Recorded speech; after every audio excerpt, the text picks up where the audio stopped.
Patient की hospital में death हो जाती है, इंश्योरेंस कंपनी क्लेम रिजेक्ट कर देती है, हॉस्पिटल बॉडी देने से मना कर देता है, हॉस्पिटल के बाहर मां अपने बच्चे की बॉडी लेने के लिए अपने कंगन लेके खड़ी होती है। सर, आज हॉस्पिटल और प्राइवेट इंश्योरेंस के बीच एक ऐसा नेक्सस बन गया है जो आम इंसान की कमर तोड़ रहा है।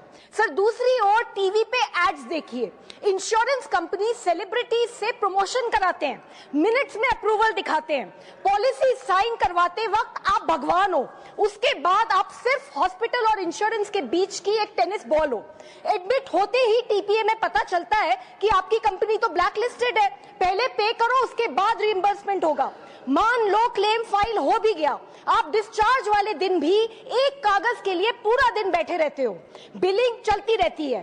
आप इंश्योरेंस कंपनी को कॉल करो, आधा घंटा उनकी कॉलर ट्यून सुन के होल्ड पर बैठे रहो, हर बार नया कॉलर एजेंट, हर बार पूरा इशू दोबारा समझाओ, फिर भी क्लेम रिजेक्ट। महीनों तक इंश्योरेंस ऑफिस और हॉस्पिटल के बीच के चक्कर काटो। सर, इरडाई के मुताबिक 2024 में 26,000 करोड़ के इंश्योरेंस क्लेम्स रिजेक्ट हुए हैं, जो कि पिछले साल से लगभग 20% ज्यादा है।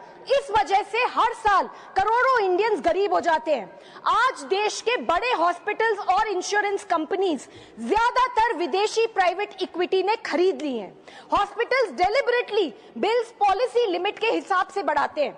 अगर पॉलिसी 10 लाख की है तो बिल भी 10 लाख का होगा, और अगर 5 लाख की है तो उसी बीमारी के इलाज का बिल 5 लाख का होगा। सर, फॉरेन प्राइवेट इक्विटी के लिए पेशेंट नहीं, रॉ मटेरियल है, जिससे उसको 3 से 5 साल के अंदर 25% रिटर्न्स कमाने ही है। सर, एक कंपनी जो ऑनलाइन इंश्योरेंस का आज 93% मार्केट शेयर होल्ड करती है, अब हॉस्पिटल्स में भी इन्वेस्ट कर रही है। एक ही कंपनी इंश्योरेंस भी बेचेगी, हॉस्पिटल में एडमिट भी करेगी और क्लेम्स भी प्रोसेस करेगी। There is no regulatory wall here. Sir, India के दिव्यांग नागरिक तो इस सिस्टम से पूरी तरीके से बाहर है। 80% के पास हेल्थ इंश्योरेंस है ही नहीं, अप्लाई किया तो भी बिना किसी एक्सप्लेनेशन के सीधा rejection. Sir, this is discriminatory and illegal.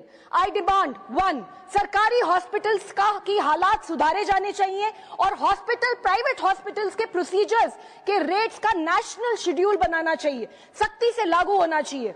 2, foreign private equity Indian hospital में 26% से ज्यादा हिस्सा सरकारी परमिशन के बिना ना ले पाए।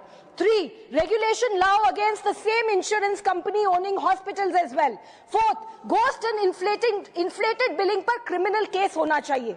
5th, दिव्यांग के लिए मैंडेटरी हेल्थ इंश्योरेंस होना चाहिए, उन्हें आयुष्मान भारत में भी जोड़ा